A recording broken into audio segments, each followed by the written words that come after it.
நண்பர்களே வணக்கம். டூர் சீரிஸோட டே 4 பள்ளி குளியல போட்டு எடுக்கணும் மிடில் வச்சேன். டே 4ல கொடைக்கானல் போனா கண்டிப்பா இப்பாஸ் எடுத்தாகணும். மக்கள் குளியல் போட்டு ஃப்ரெஷ் அப் ஆயிட்டோம். காலைல காப்பி நல்ல ஒரு நெய் ரோஸ்ட். அவனுக்கு முட்டை வைக்கல, ஸோ அதான் அடி முடிச்சுட்டு அப்படியே மலை ஏற ஸ்டார்ட் பண்ணிட்டோம். நல்ல ஒரு குளிர் காத்தோட சீனரிஸ் அப்படியே பார்த்துட்டே வந்தேன். இந்த நாள் சூடுல இருந்து வந்தது இந்த குளிர் சூப்பராக. மொதல் ஸ்பாட் அதான் என்ட்ரன்ஸ்ல இருக்குது சில்வர் ஃபால்ஸ். அது வந்து ஒரு காற்று வாங்கிட்டு அப்படியே கிளம்பிட்டோம். பசியோடி காண வாங்கி வாயில போட்டோம். ஆனால் வரும்போது லேட்டு தான். இன்னைக்கு வெள்ளிக்கிழமை, ஸோ தொழுகை இன்னைக்கு கொடைக்கானல் வழியில தான். நம்ம லாங் போனாலே வெஜ் தான். ஒரு மீல்ஸ் என் தம்பி ஒரு 65 ஆர்டர் பண்ணியிருந்தான். எப்போ இங்கே வந்து ஒரு 4-5 ஸ்பாட்டாவது பார்க்குறது. இன்னைக்கு நம்ம கொடுத்து வச்சு ஒரு 2 ஸ்பாட் தான். அதான் 2வது ஸ்பாட் அப்படி ஜூட்ட போட்டேன். என்ன தெரியல, நான் வரும்போது தான் டிராஃபிக் ஆகும். 3-4 வாட்டி வந்திருக்கேன். 3 வாட்டி டிராஃபிக் தான். இன்னைக்கு அதான் டிராஃபிக்லேயே மாட்டிக்கிட்டேன். டிராஃபிக்கை பார்த்தா வேலைக்கு ஆகுது. அப்படியே நடராஜ சர்வீஸை போட்டு 2வது ஸ்பாட்டுக்கு ஜூட்ட போட்டேன்.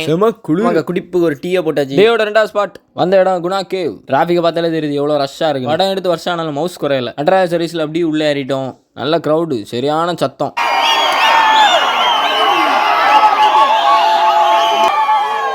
நல்ல ஒரு அலம்பை போட்டு மேலே ஏறிட்டோம். மேலே ஏறி வியூ பார்த்தா சுபாஷ் நேரத்துக்கு சரியான மழை பெஞ்சு. ஆல்ரெடி அது இருக்க இடமே சரியான ஹைட்டு. மழை பெஞ்சு அப்படி குளிரில் கிடுக்கிடுன்னு தான் வந்தேன். இங்கே வந்து எல்லாம் புகை விட்டுல அடிட்டு இருந்தாங்க. கேமராவில் தெரிய மாட்டேங்குது. ஆனால் நேரில் சரியான புகை அடித்த மலையில் சரியான புகை வந்துட்டே இருந்து. நம்மளும் விட்டு பார்த்தோம், கேமராவில் தெரிய மாட்டேங்குது. குட்டண்ணாவை பார்த்து கட்டஞ்சாயை போட்டு கிளம்பிட்டோம். மலை இறங்கி ஒரு ஸ்பாட்டில் நிறுத்தி குடிப்புக்கு ஒரு டீ சாப்பிட கிளம்பிட்டோம். அத்திரி சாப்பாடு ஒரு செட்டை போட்டு முடிச்சுக்கிட்டேன். சரி இதோடி முடியுது. டே முடிச்சு கிளம்பிட்டேன். மகிழ்ச்சியா இருங்க மக்கா.